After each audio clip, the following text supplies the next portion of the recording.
ಕೆಂಗೇರಿ ವಿಶ್ವ ಒಕ್ಕಲಿಗರ ಮಹಾಸಂಸ್ಥಾನ ಮಠದ ಪೀಠಾಧ್ಯಕ್ಷರಾದ ಶ್ರೀ ಶ್ರೀ ಶ್ರೀ ಕುಮಾರ ಚಂದ್ರಶೇಖರನಾಥ ಮಹಾಸ್ವಾಮೀಜಿರವರು ತಡರಾತ್ರಿ 12:01 ಶ್ರೀ ಕ್ಷೇತ್ರದಲ್ಲಿ ಭೈರವೈಕ್ಯರಾಗಿದ್ದಾರೆ, ವಿಧಿವಶರಾಗಿದ್ದಾರೆ. ಶ್ರೀಮಠದ ಸ್ಥಾಪನೆ ಮಾಡಿ ಶಿಕ್ಷಣ ಕ್ಷೇತ್ರ, ಆಧ್ಯಾತ್ಮಿಕ ಕ್ಷೇತ್ರಕ್ಕೆ ಅಪಾರ ಕೊಡುಗೆ ನೀಡಿದ ಶ್ರೀ ಚಂದ್ರಶೇಖರನಾಥ ಮಹಾಸ್ವಾಮೀಜಿರವರ ಅಂತಿಮ ದರ್ಶನವನ್ನು ಇಂದು 16 ಜುಲೈ 2025 ಶನಿವಾರ ಶ್ರೀಮಠದ ಆವರಣದಲ್ಲೇ ಏರ್ಪಡಿಸಲಾಗಿದೆ.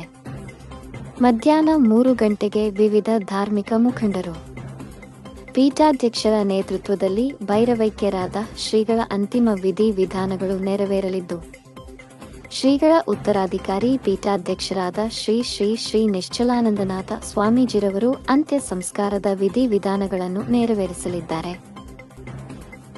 ಕಾಡು ಕೋಣ ತಿವಿದು 4 ಮಂದಿಗೆ ಗಾಯ, ಗ್ರಾಮಸ್ಥರ ಆಕ್ರೋಶ.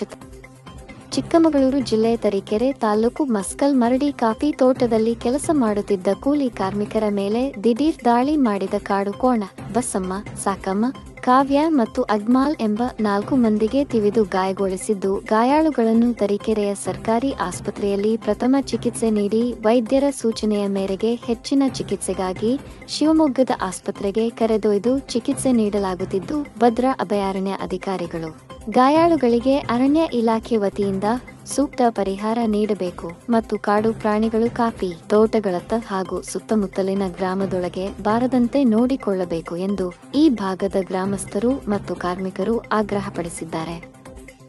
ವರದಿ ಸೊಲ್ಲಾಪುರ ಎಸ್. ಶಿವಮೂರ್ತಿ, ಅಜ್ಜಂಪುರ ಟಿವಿ 13 ಕರ್ನಾಟಕ.